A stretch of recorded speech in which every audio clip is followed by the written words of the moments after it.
ഹരേ കൃഷ്ണ. എല്ലാവർക്കും മാധവത്തിലേക്ക് സ്വാഗതം. നവരാത്രി വരാൻ പോകുന്നു.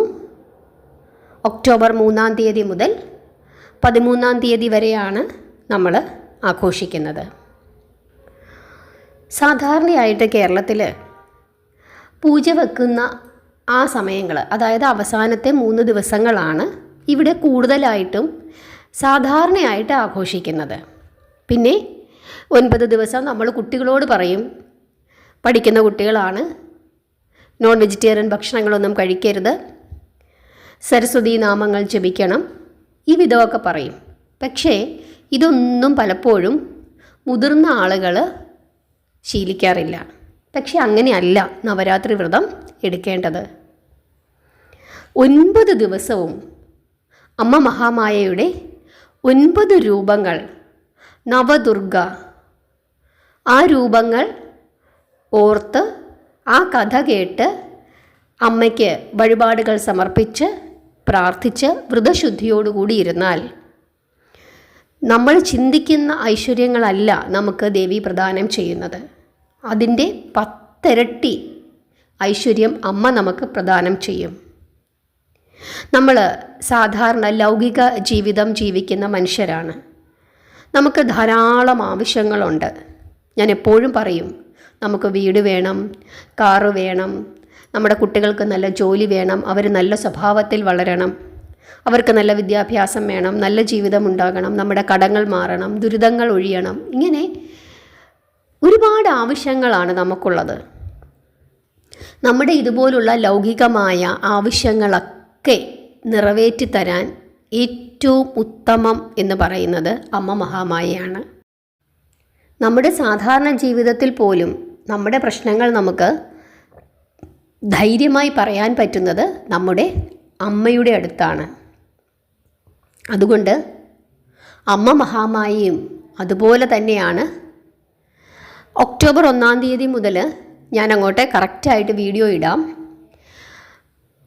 ഓരോ ദിവസവും നമ്മൾ എന്തൊക്കെ ചെയ്യണം, ഏത് രീതിയിലാണ് പ്രാർത്ഥിക്കേണ്ടത്, ആദ്യത്തെ ദിവസം അമ്മയുടെ ഏത് ഭാവത്തെയാണ് നമ്മൾ ഓർത്ത് പ്രാർത്ഥിക്കേണ്ടത്, എന്തുകൊണ്ടാണ് അങ്ങനെ പ്രാർത്ഥിക്കേണ്ടത്, കഥ എന്താണ്, എന്തൊക്കെ നൈവേദ്യങ്ങൾ നമുക്കുണ്ടാക്കി വെക്കാം, ഏതു രീതിയിൽ പ്രാർത്ഥിക്കണം, ഏത് നാമം ചൊല്ലണം, ഇങ്ങനെ ഒരുപാട് കാര്യങ്ങൾ അറിയാനുണ്ട്. അതുകൊണ്ട് വീഡിയോകൾ തുടർച്ചയായിട്ട് നിങ്ങളെല്ലാവരും കണ്ട് മനസ്സിലാക്കണം. ഇനി എന്തിനാണ് നമ്മൾ ഈ നവരാത്രി ആഘോഷിക്കുന്നത്? മഹിഷാസുര വധവുമായി ബന്ധപ്പെട്ടിട്ടാണ് നമ്മൾ ഇത് ആചരിക്കുന്നത്. ദേവി ഭാഗവതത്തിൽ വളരെ വിശദമായി തന്നെ ഈ കഥ പറയുന്നുണ്ട്. നമുക്കിവിടെ ഒന്ന് ചുരുക്കി പറയാം. രംഭാസുരൻ എന്ന അസുര രാജാവിൻ്റെ മകനായിരുന്നു മഹിഷാസുരൻ. രംഭാസുരന് മഹിഷത്തിലുണ്ടായ പുത്രനാണ് മഹിഷാസുരൻ. രംഭാസുരൻ്റെ മരണത്തിനു ശേഷം അസുരന്മാരുടെ രാജാവായി മഹിഷാസുരൻ. ദേവന്മാരെ മുച്ചൂട് മുടിപ്പിക്കുക എന്നതായിരുന്നു മഹിഷാസുരൻ്റെ ലക്ഷ്യം. അതിനായി എപ്പോഴും ദേവന്മാരോട് യുദ്ധം ചെയ്തു വന്നിരുന്നു. മഹിഷാസുരൻ ബ്രഹ്മദേവൻ്റെ വലിയ ഭക്തനായിരുന്നു. മഹിഷാസുരൻ ഒരിക്കൽ ബ്രഹ്മാവിനെ തപസ്സു ചെയ്യാൻ തീരുമാനിക്കുന്നു. വർഷങ്ങൾ നീണ്ടുനിന്ന അതികഠിനമായ തപസ്സായിരുന്നു മഹിഷാസുരൻ ചെയ്തത്. ഈ പരീക്ഷണങ്ങൾക്കൊടുവിൽ ബ്രഹ്മാവ് പ്രത്യക്ഷപ്പെട്ടു. എന്ത് വരമാണ് വേണ്ടതെന്ന് ഭഗവാൻ ചോദിക്കുന്നു. അതിന് ഈ വിധം മഹിഷാസുരൻ മറുപടി പറഞ്ഞു: എന്നെ ഭൂമിയിലുള്ള മനുഷ്യന്മാരോ മൃഗങ്ങളോ കൊല്ലരുത്. സ്വർഗത്തിലുള്ള ദേവന്മാരും എന്നെ വധിക്കരുത്. ഞാൻ മരണമില്ലാത്തവനാകണം. ഇത് കേട്ട് ബ്രഹ്മദേവൻ പുഞ്ചിരിച്ചു. എന്നിട്ട് ഇപ്രകാരം പറഞ്ഞു: മകനെ, മരണമില്ലാത്തവൻ ആരുമില്ല. ഒരിക്കൽ എല്ലാത്തിനും ഒരവസാനമുണ്ടാകും. എനിക്ക് അങ്ങനെ ഒരു വരം നൽകാൻ കഴിയില്ല. മറ്റെന്തെങ്കിലും ചോദിച്ചാൽ ഞാനത് സാധിച്ചു തരാം. ഇതുകേട്ട് കുറച്ചു സമയം മഹിഷാസുരൻ ആലോചിക്കുന്നു. അതിനുശേഷം ഇപ്രകാരം പറഞ്ഞു: അങ്ങനെയാണെങ്കിൽ ഭൂമിയിൽ പിറന്ന ആർക്കും എന്നെ വധിക്കാൻ കഴിയരുത്. മനുഷ്യരുടെ കൈകൊണ്ട് എനിക്ക് മരണമുണ്ടാകരുത്. ദേവന്മാർക്ക് എന്നെ കൊല്ലാൻ കഴിയരുത്. അങ്ങനെ ഒരു മരണം അനിവാര്യമാണ് എന്ന് ഉണ്ടെങ്കിൽ ഒരു സ്ത്രീക്ക് എന്നെ വധിക്കാം. അതല്ലാതെ മറ്റൊന്നുകൊണ്ടും എനിക്ക് മരണം ഉണ്ടാകാൻ പാടില്ല. ഇതാണ് എനിക്ക് വേണ്ട വരം. ഇത് കേട്ട് ബ്രഹ്മദേവൻ അപ്രകാരം തന്നെ ആകട്ടെ എന്ന് അനുഗ്രഹിച്ചു. മഹിഷാസുരൻ ഇപ്രകാരം എന്തുകൊണ്ടാണ് വരം ചോദിച്ചത്? മഹിഷാസുരൻ ചിന്തിച്ചു, സ്ത്രീകൾ താരതമ്യേന ശക്തി കുറഞ്ഞവരാണ്. അവർക്ക് എന്നോട് പൊരുതാൻ കഴിയില്ല. കാരണം ഞാൻ ശക്തിമാനാണ്. അപ്പോൾ എനിക്ക് മരണവും ഉണ്ടാവുകയില്ല. അതുകൊണ്ടാണ് ഇപ്രകാരം വരം ചോദിച്ചത്. അങ്ങനെ മഹിഷാസുരന് മരണത്തിനോട് ഭയമില്ലാതെയായി. വലിയൊരു സേനാബലം തന്നെ അദ്ദേഹം സൃഷ്ടിക്കുന്നു.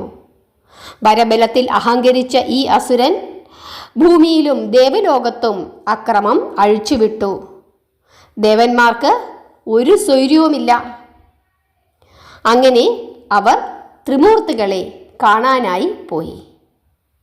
അവരുടെ സങ്കടം ഉണർത്തിച്ചു. ത്രിമൂർത്തികൾ മഹാമായയുടെ മുമ്പിൽ ഈ ആവശ്യം വെക്കുന്നു. അപ്പോൾ മഹാമായ തൻ്റെ ശക്തിയുടെ ഒരു ഭാഗം കൊണ്ട് മറ്റൊരു സ്ത്രീ രൂപത്തെ സൃഷ്ടിക്കുന്നു. ആ സ്ത്രീ രൂപത്തിന് ദുർഗ എന്ന് പേരു നൽകുന്നു. അതിസുന്ദരിയായ ഒരു സ്ത്രീ രൂപം. ത്രിമൂർത്തികളും അവരുടെ ശക്തി ദേവിക്ക് പ്രദാനം ചെയ്യുന്നു. അങ്ങനെ സർവശക്തിയായി ദുർഗാദേവി അവതരിക്കുന്നു. ദുർഗാദേവി അതിസുന്ദരിയായ ഒരു യുവതിയായി മാറുന്നു. അതിനുശേഷം മഹിഷാസുരനെ കാണാനായി പുറപ്പെടുകയാണ്.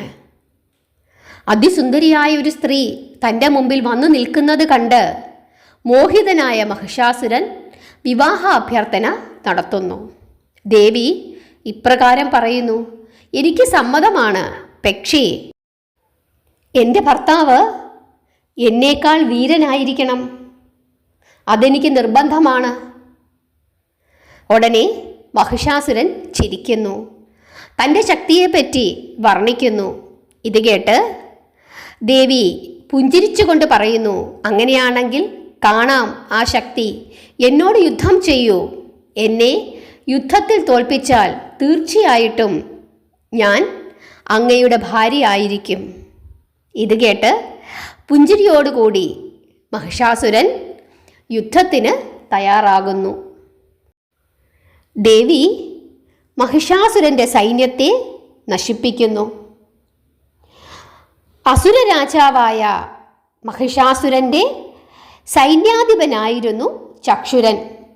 ദേവി ആദ്യം ചക്ഷുരനോട് യുദ്ധം ചെയ്യുന്നു. വളരെ പെട്ടെന്ന് തന്നെ ഘോരമായ യുദ്ധത്തിനു ശേഷം ദേവി ചക്ഷുരനെ 100 കണക്കിന് കഷ്ണങ്ങളാക്കി കൊല്ലുന്നു. മഹിഷാസുരൻ്റെ ധീരനായ സേനാധിപൻ ചക്ഷുരൻ വധിക്കപ്പെട്ടയുടൻ ദേവന്മാരുടെ പീഡകനായ ചാമരൻ മഹായുദ്ധത്തിൽ ഭാഗ്യം പരീക്ഷിക്കാൻ ആനപ്പുറത്തു കയറി മുമ്പോട്ട് വന്നു. ദേവിയുടെ സിംഹം ആനയുടെ മേൽ പാഞ്ഞെടുക്കുന്നു. അവസാനം വരെ ഇരുവരും ശക്തമായി പോരാടുന്നു. തുടർന്ന് സിംഹം ചാമരയെ കൈകൊണ്ട് അടിച്ചു കൊല്ലുന്നു. തൻ്റെ സൈന്യത്തെ ദേവിയും ദേവിയുടെ സിംഹവും ക്രൂരമായി നശിപ്പിക്കുന്നത് കണ്ട മഹിഷാസുരൻ ഗംഭീരനും ഉഗ്രനുമായ എരുമയുടെ രൂപമെടുത്ത് ദേവിയുടെ സൈന്യത്തെ ഭയപ്പെടുത്തുന്നു.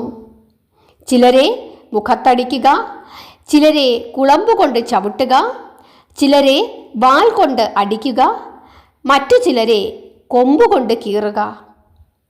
ദേവിയുടെ സൈന്യവുമായി മഹിഷാസുരൻ യുദ്ധം ചെയ്യുന്നു. ദേവിയുടെ സിംഹത്തെ കൊല്ലാനായി പാഞ്ഞെടുക്കുന്നു. ഇത് കണ്ട് ദേവി പ്രകോപിതയായി. മഹിഷാസുരൻ ക്രോധത്തോടെ തൻ്റെ കുളമ്പുകളാൽ ഭൂപ്രദേശത്തെ അടിച്ചു നിരപ്പാക്കി. തൻ്റെ ചുഴലിക്കാറ്റ് വേഗതയിൽ ഭൂമിയെ തകർക്കുന്നു. സമുദ്രങ്ങളിൽ വെള്ളപ്പൊക്കമുണ്ടാക്കുന്നു. മഹിഷാസുരൻ ക്രോധത്തോടെ തൻ്റെ നേരെ മുന്നേറുന്നത് കണ്ട ദേവി അത്യധികം കോപാകുലയായി. മഹാനായ അസുരൻ്റെ മേൽ തൻ്റെ കുരുക്ക് എറിയുകയും അവനെ ബന്ധിക്കുകയും ചെയ്തു. എന്നാൽ മഹിഷാസുരൻ ഉടൻ തന്നെ എരുമയുടെ രൂപം ഉപേക്ഷിച്ച് സിംഹമായി മാറുന്നു. ദേവി തൻ്റെ സിംഹരൂപത്തിൻ്റെ തല മുറിച്ചപ്പോൾ അവൻ ഒരു മനുഷ്യരൂപം സ്വീകരിക്കുന്നു. ദേവി ഉടൻ തന്നെ ആ മനുഷ്യരൂപത്തെയും വധിക്കുന്നു. തുടർന്ന് ദുഷ്ടനായ മഹിഷാസുരൻ ഒരു വലിയ ആനയുടെ രൂപമെടുക്കുന്നു. ദേവി വാളുകൊണ്ട് അവൻ്റെ തുമ്പിക്കൈ മുറിക്കുന്നു. ഉടൻ തന്നെ അസുരൻ തൻ്റെ എരുമയുടെ രൂപം വീണ്ടും എടുക്കുന്നു. 3 ലോകങ്ങളെയും വിറപ്പിക്കുകയും ചെയ്യുന്നു. രോഷാകുലയായ ദേവിയും മഹിഷാസുരനും അതിക്രൂരമായ യുദ്ധം തുടരുന്നു. അങ്ങനെ അതിഘോരമായ യുദ്ധം 9 ദിവസങ്ങൾ രാവും പകലും ഈ യുദ്ധം നീണ്ടുനിന്നു. 10ാമത്തെ ദിവസം ദേവി മഹിഷാസുരനെ വധിക്കുന്നു. മഹിഷാസുരൻ്റെ മുഴുവൻ സൈന്യത്തെയും മഹാദേവി നശിപ്പിക്കുന്നു. മഹാദേവി മഹിഷാസുരനെ വധിച്ച ദിവസമാണ് വിജയദശമി. അതുകൊണ്ട് ദുർഗാദേവിക്ക് മഹിഷാസുര മർദിനി എന്ന് ഒരു നാമം കൂടി ഉണ്ടായി. എല്ലാ ദിവസവും ശ്രീ മഹിഷാസുര മർദിനി സ്തോത്രം ആലപിക്കുന്ന സ്ഥലത്ത് ഞാൻ എപ്പോഴും സന്നിഹിതയായിരിക്കും, ഒരിക്കലും പോകില്ല. ഇത് ദേവീ മഹാത്മ്യത്തിൽ 12ാം അധ്യായത്തിൽ ദേവി വിളംബരം ചെയ്യുന്നുണ്ട്.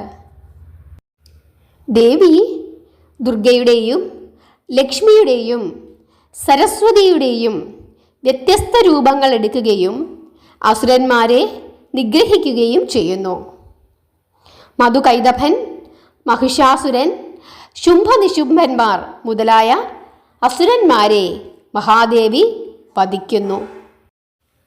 ദേവിയുടെ ഈ വിജയത്തെ ആഘോഷിക്കുന്നതിന് വേണ്ടിയിട്ടാണ് നമ്മൾ നവരാത്രി വ്രതം എടുത്ത് പ്രാർത്ഥിക്കുന്നത്.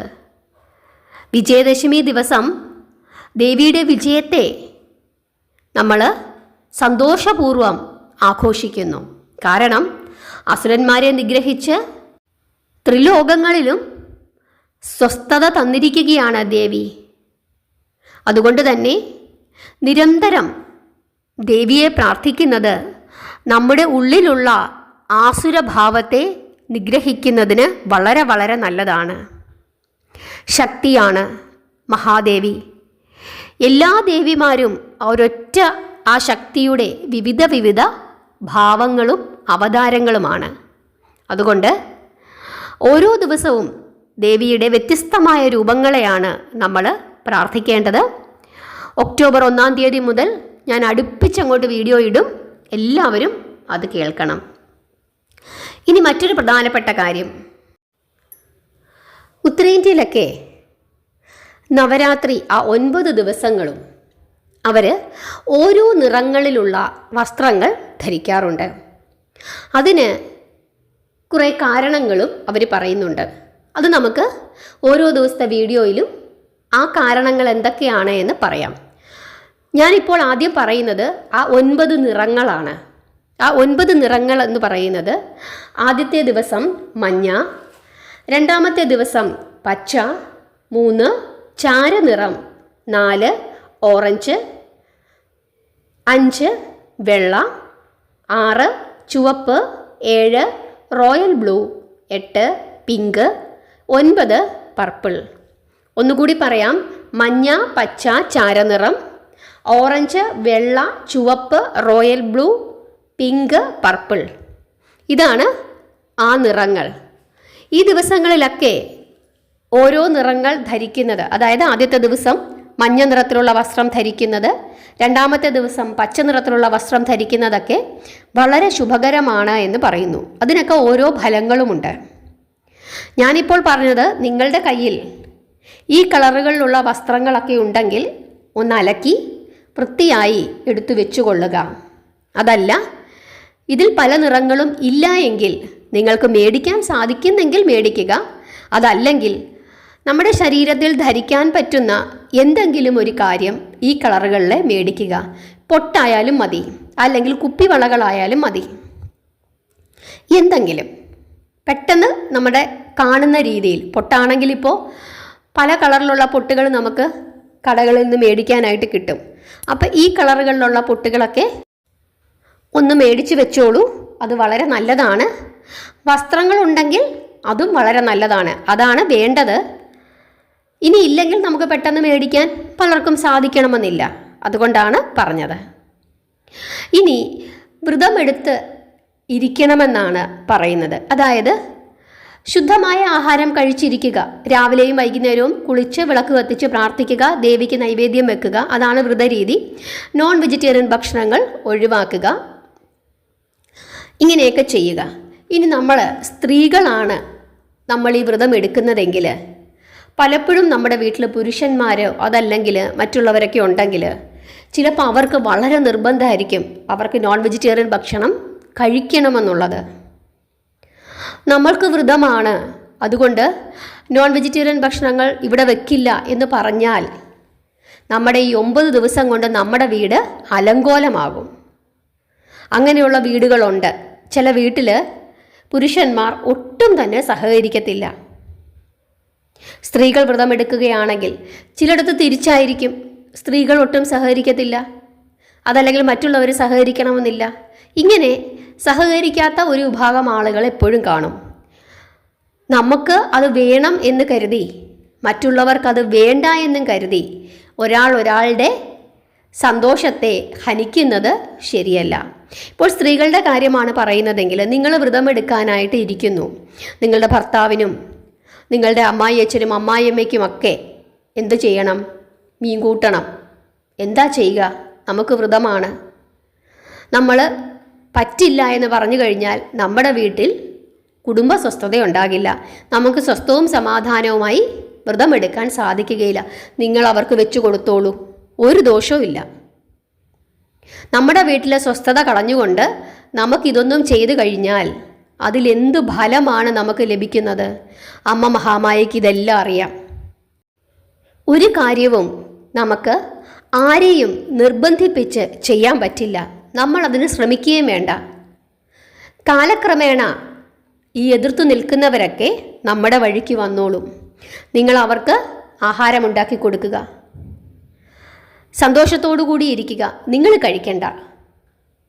രാവിലെ കുളിക്കുക, ദേവിക്ക് പൂജകൾ ചെയ്യുക, പ്രാർത്ഥിക്കുക. അതിനുശേഷം വീട്ടിലുള്ളവർക്ക് എന്താഹാരമാണോ നമുക്കുണ്ടാക്കി കൊടുക്കേണ്ടത് അതുണ്ടാക്കി കൊടുക്കുക. വൈകുന്നേരം വീണ്ടും ഒന്ന് കുളിക്കുക. സന്ധ്യയ്ക്ക് വിളക്ക് കത്തിച്ച് ശുദ്ധമായി ദേവിക്ക് വഴിപാടുകൾ സമർപ്പിച്ച് പ്രാർത്ഥിക്കുക. അതിനുശേഷം നമ്മുടെ നാമങ്ങളൊക്കെ ചൊല്ലി എന്താണോ നമ്മുടെ വീട്ടുകാരുടെ ഇഷ്ടം അതനുസരിച്ചിട്ട് നിൽക്കുക. അതാണ് വേണ്ടത്. ഇപ്പോൾ നിങ്ങൾ ചിന്തിക്കുന്നുണ്ടാകും, എൻ്റെ കൃഷ്ണ, എന്താണ് ഇവരിങ്ങനെയൊക്കെ പറയുന്നത്? ഇങ്ങനെയൊക്കെയാണോ ചെയ്യേണ്ടത്? അതെ, ഇങ്ങനെ തന്നെയാണ് ചെയ്യേണ്ടത്. ഇത് ഞാൻ പറയുന്നതല്ല, വ്യാധഗീതയിൽ ഇത് പറയുന്നുണ്ട്. എത്ര പേർക്കറിയാം വ്യാധഗീത?